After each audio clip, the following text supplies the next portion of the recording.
What does the fundamental theorem of integral calculus says. So सबसे पहले ये कहता है फंडामेंटल थ्योरम ऑफ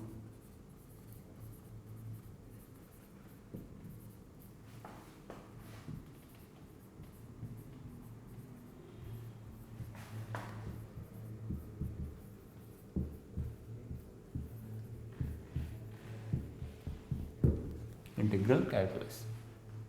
ठीक है, पहला कि अगर कोई फंक्शन है,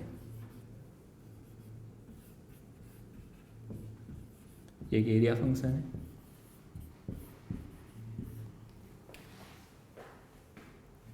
ठीक है, कोई फंक्शन मान लो ये फंक्शन a2 की b के बीच में वो क्लोज्ड कंटिन्यूअस है,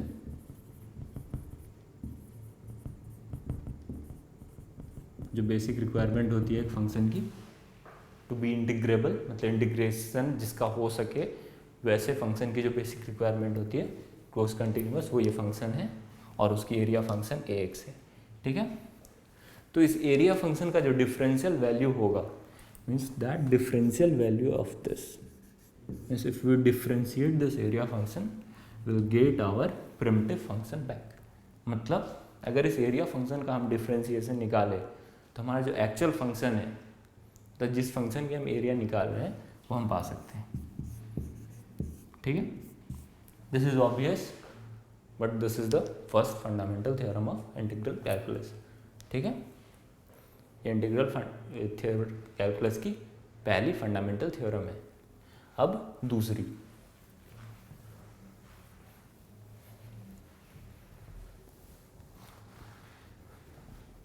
दूसरी भी ऑब्वियस है,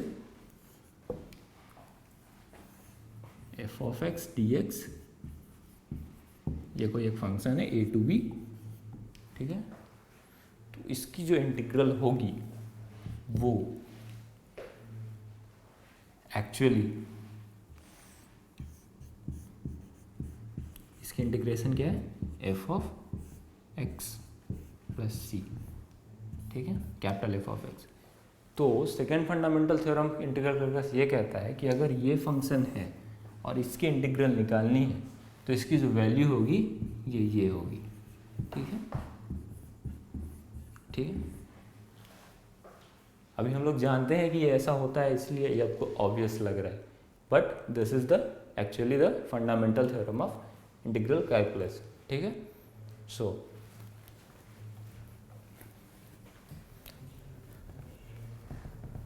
नाउ विल डू सम, हम कुछ प्रॉब्लम्स करते हैं using fundamental theorem of integral calculus और डेफिनेट इंटीग्रल के कुछ प्रॉब्लम करते हैं। ठीक है, सो अगर हमें एक प्रॉब्लम दिया कुछ इस टाइप का, 1 to 2 x by x plus 1 into x plus 2, और इसको डिफ्रेंशिएट करना है। मतलब ये हमारी फंक्शन है, इसको 1 और 2 के बीच में हमको डिफ्रेंशिएट करना है। ठीक है, सो इसके लिए बेस्ट मेथड क्या होगी, इसका हम एरिया नहीं निकाल सकते, क्योंकि अगर हम इसका ज्योमेट्रिकल इंटरप्रिटेशन करें तो will not easily get any geometrical, means which कैसा फंक्शन होगा हम इजली नहीं पता कर सकते हैं, क्योंकि ये किसी स्टैंडर्ड फंक्शन के फॉर्म में नहीं है। ठीक है, सो इसके लिए हम डायरेक्ट फार्मूले वाले मेथड से जाते हैं, और ये हमारा जो डिनोमिनेटर है वो फैक्टराइजेबल है। मतलब हम इसको कौन से मेथड से बना सकते हैं, हमारे पार्शियल फ्रैक्शन वाले मेथड से। ठीक है, सो पार्शियल फ्रैक्शन के मेथड में क्या करते हैं कि हम पहले अपना ये लेते हैं फंक्शन, तो ये हमारा क्या हो गया, a by x plus 1 x plus 1 plus b by x plus 2। ठीक है, अब दोनों को कंपेयर करते हैं, इसकी जो डिनोमिनेटर होगी यही होगी x plus 1 into x plus 2, और इसकी न्यूमरेटर होगी a into x plus 2 plus b into x plus 1। मतलब न्यूमरेटर कंपेयर्ड है, बट इसको इसके कंपेयर में करना है। क्या करते हैं, हम x को -2 लेते हैं तो हम b का वैल्यू निकाल लेंगे, और x को -1 लेंगे तो a का वैल्यू निकल जाएगा। ठीक है, तो पहले हम x को क्या लेते हैं, -1। x को -1 लिया तो LHS हमारा -1 हो गया, is equal to a into -1 + 2 1, और ये तो 0 हो गया, मतलब a हमारा हो गया -1। We got our value for a। Now x को हम क्या लेते हैं, यहाँ पे a का वैल्यू निकालना है, a का निकल गया। ठीक है, अब b का निकालना है, b का निकालना है मतलब इस टर्म को 0 कर देते हैं। ठीक है, तो इस टर्म को 0 करने के लिए x की वैल्यू क्या करनी चाहिए, x की वैल्यू -2 कर देते हैं। ठीक है, तो ये हमारा x -2 होगा, is equal to b into -2 + 1, ये क्या होगा 1। सो b हमारा क्या हो गया, -2। So we got both a and b। So हमारा a हो गया क्या, ये हो गया -1, b हो गया -2।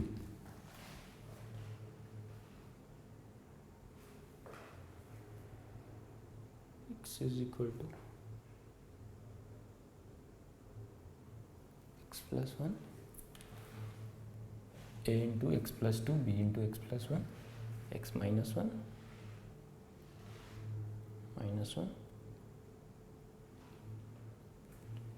here b is, so here we did some mistake. If we put x is equal to -2, so this will be, ये हमारा -2 हो जाएगा, बट -2 + 1 ये हमारा -1 हो जाएगा। ठीक है, तो b एक्चुअली हमारा 2 है। ठीक है, सो b इज 2। सो अब इसको अलग अलग कर देते हैं। so, अब जो हमारी इंटीग्रल निकालनी है वो एक्चुअली है 1 to 2 ay means -1/x + 1 plus b means 2/x + 2। ठीक है, dx, अब दोनों को अलग अलग भी कर सकते हैं।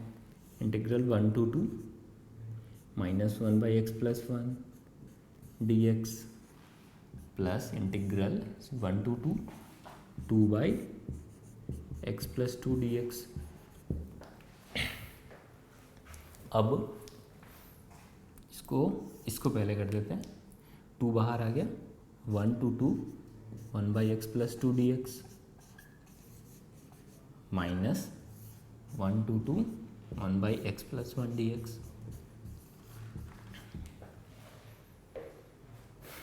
ठीक है, सो अगर हम यहाँ पे x + 2 को t लेंगे तो x + 2 को t लेने से हमारा dx क्या होगा।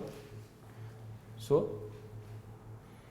हम इसको लिख के भी बना सकते हैं, जैसे x + 2 is equal to t, so dx is equal to dt, so last में मिलेगा dt/t। ठीक है, सो हम ये देखते हैं कि अगर x वाली टर्म में कोई कोएफिशिएंट नहीं रहती है तो जनरली अगर ये पॉलिनोमियल फंक्शन का पार्ट है तो ऑलमोस्ट सेम होता है फंक्शन। ठीक है, मतलब you can treat it as normal variable, मतलब x + 2 को ही एक वेरिएबल हम मान सकते हैं। ठीक है, सो हम इसको डायरेक्टली 1/ एक वेरिएबल मीन्स 1/x टाइप है, तो 1/x का इंटीग्रल क्या होता है, log of x।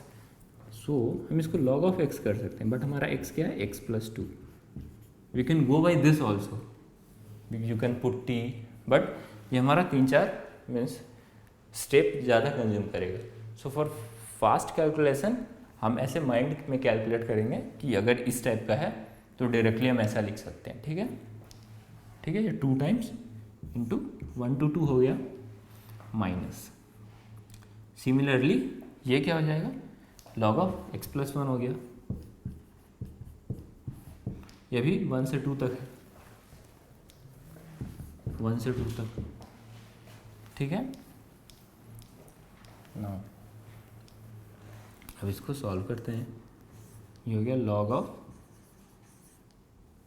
2 + 2 4/3 1 + 2 minus log of, so this is wait ये हमारा होगा 2 इंटू लॉग ऑफ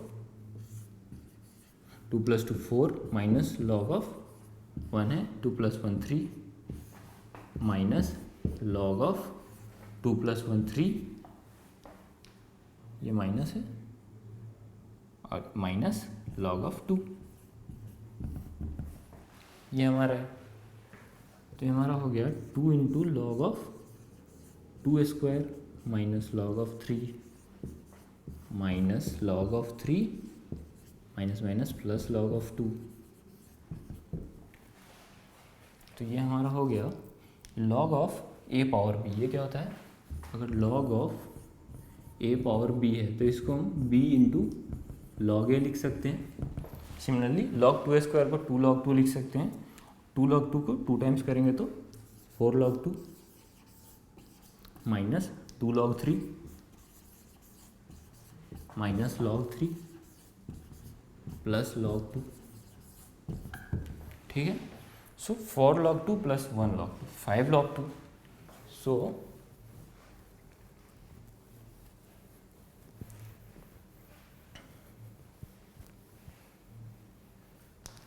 ये हमारा हो गया 5 log 2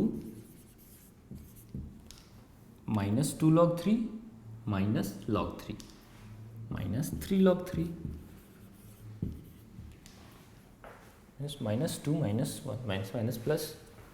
ये हो गया हमारा log ऑफ 32। हाउ 5 log 2 इसका opposite a power b means 2 power 5 2 power 5 32 minus log of ये भी पता है 27। तो हमारा वैल्यू क्या आ गया, log ऑफ 32/27 आंसर। ठीक है, अब एक और प्रॉब्लम करते हैं different.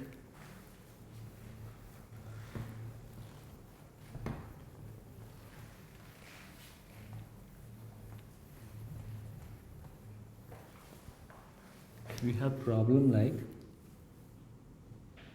0 to 5 x e power x dx। सो कैसे करेंगे, let's think. So x e power x, हमारे पास कोई ऐसा मेथड नहीं है जिससे x e पावर x को डायरेक्टली सॉल्व कर सके, बट हम यहाँ देखते हैं कि ये दो फंक्शन है, एक x है और एक e पावर x है, और हम ये पढ़े थे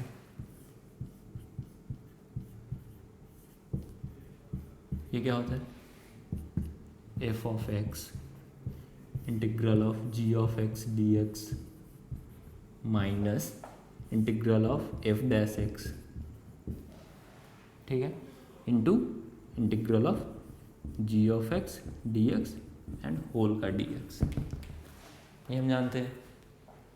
सो यूजिंग दिस फर्स्ट फंक्शन कौन लेंगे, फर्स्ट फंक्शन मीन्स जिसका हम डिफ्रेंसिएशन करें तो we can get a simplified form.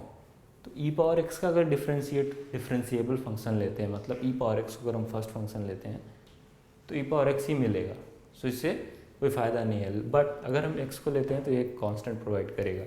तो अगर ये कांस्टेंट दिया तो whole function will reduce to a single function, means दो फंक्शन एक सिंगल फंक्शन में रिड्यूस हो जाएगा। इसीलिए फर्स्ट फंक्शन को x लेना ज़्यादा ठीक है। ठीक है, तो हम इसको अब सॉल्व करते हैं। तो f ऑफ x हमारा क्या है, x integral of g of x, integral of e power x क्या है, e पावर x। ठीक है, सो मीन्स फास्ट कैलकुलेशन करने के लिए हम लोग डायरेक्ट रिजल्ट्स लिख रहे हैं। ठीक है, so you must think in mind that this is कि अगर ये हमारा इंटीग्रल g ऑफ x है, integral of e power x हमें पता है e पावर x होगा, सो e पावर x, और ये 0 से 5 तक इंटीग्रेट करना है। ठीक है, ये एक्चुअली ये एक मतलब लोग यूज़ करते हैं, कन्वेंशन है टू डिफाइन टू शो कि हम इसके और इसके बीच इंटीग्रेशन कर रहे हैं। ठीक है, स्ट्रेट लाइन और उसके दोनों एंड पे लोअर लिमिट और अपर लिमिट लिखते हैं। ठीक है, minus integral of f dash x 1 है। ठीक है, integral of g of x dx क्या है, e पावर x dx है, 0 to 5 है। ठीक है, अब टोटल का इंटीग्रल करना है। सो ये मतलब will calculate this in mind the second part. First function का डिफरेंशियल इंटू सेकेंड फंक्शन का इंटीग्रल। सेकेंड फंक्शन का इंटीग्रल बहुत ईजी है, फर्स्ट फंक्शन का डिफरेंशियल बहुत ईजी है, डायरेक्टली ये हो जाएगा। अब इसको हम सॉल्व करें तो 5e⁵ माइनस x है तो 0 माइनस इंटीग्रल ऑफ 0 to 5, इसका इंटीग्रल e⁴x ही है। सो ये हमारा हो गया e⁴x 0 to 5। सो हमें क्या मिला 5e⁵ minus e⁵ minus e⁴0। सो हमें क्या मिला 5e⁵ minus e⁵ minus minus plus e⁴0 क्या होता है 1। सो हमारे पास वैल्यू क्या है इसके answer 4e⁵ 5e⁵ minus e⁵ मतलब 4e⁵ प्लस 1। ठीक है, सो ये हमारा आंसर है। सिमिलरली एक और करते हैं टू रिकॉल द फार्मूलाज जो हम लोगों ने याद किया हुआ है, वो फार्मूला एक याद करते हैं is equal to a into -1 plus 2 1, और ये तो 0 हो गया, मतलब a हमारा हो गया -1। We got our value for a। Now x को हम क्या लेते हैं, यहाँ पे a का वैल्यू निकालना है, a का निकल गया, ठीक है। अब b का निकालना है, b का निकालना है मतलब इस टर्म को 0 कर देते हैं, ठीक है। तो इस टर्म को 0 करने के लिए x की वैल्यू क्या करनी चाहिए, x की वैल्यू -2 कर देते हैं, ठीक है। तो ये हमारा x -2 होगा is equal to b into -2 plus 1, ये क्या होगा 1। सो b हमारा क्या हो गया -2। So we got both a and b। So हमारा a हो गया क्या, ये हो गया -1, b हो गया -2।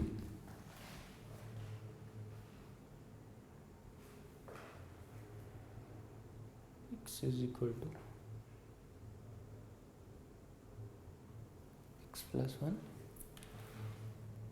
a into x plus 2 b into x plus 1 x -1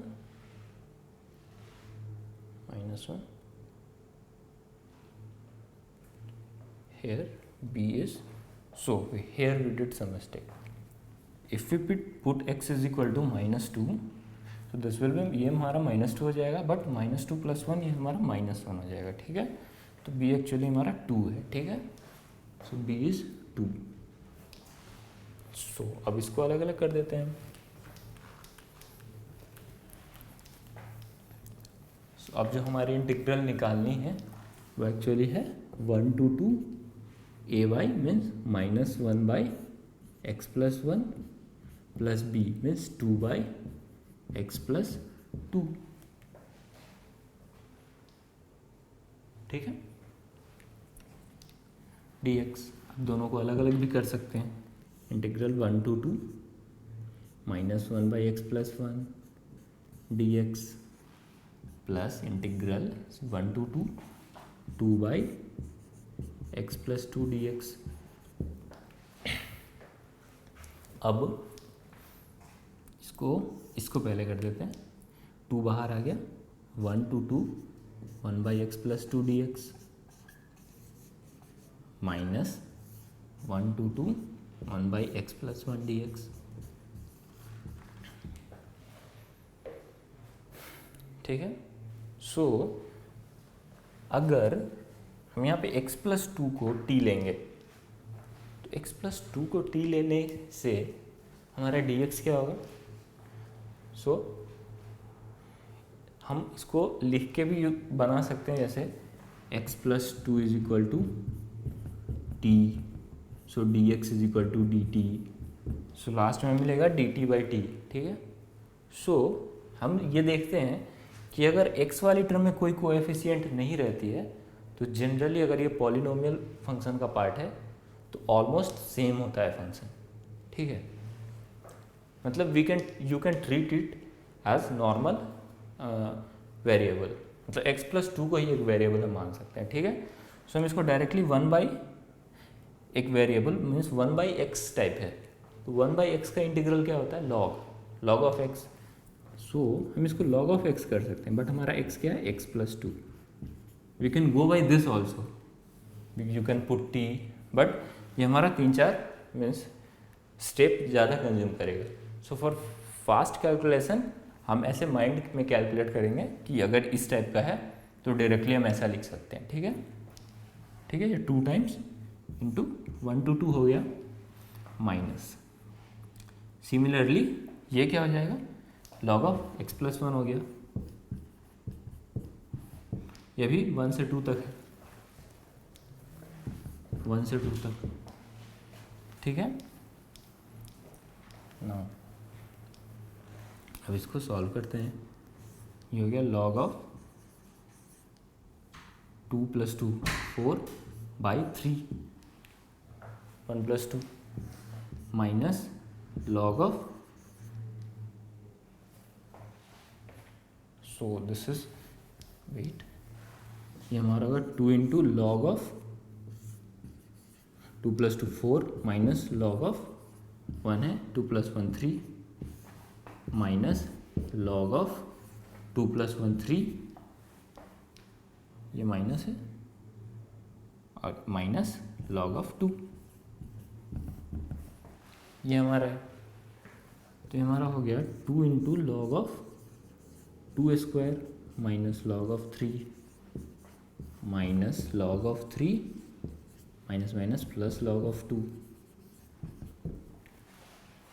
तो ये हमारा हो गया log of a power b. ये क्या होता है, अगर log of a power b है तो इसको हम b इंटू log a लिख सकते हैं. सिमिलरली log 2 स्क्वायर को 2 log 2 लिख सकते हैं. 2 log 2 को 2 टाइम्स करेंगे तो 4 log 2 माइनस 2 log 3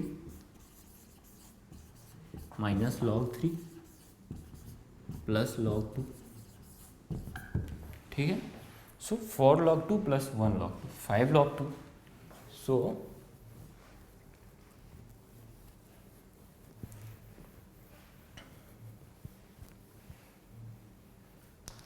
ये हमारा हो गया 5 log 2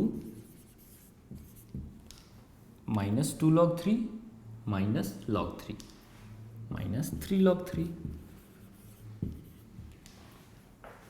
minus 2 minus 1 minus minus plus. ये हो गया हमारा log ऑफ 32. हाउ, 5 log 2 इसका opposite a power b means 2 power 5 2 power 5 32 minus log of, ये भी पता है 27. सो हमारा वैल्यू क्या आ गया, log ऑफ 32/27 आंसर.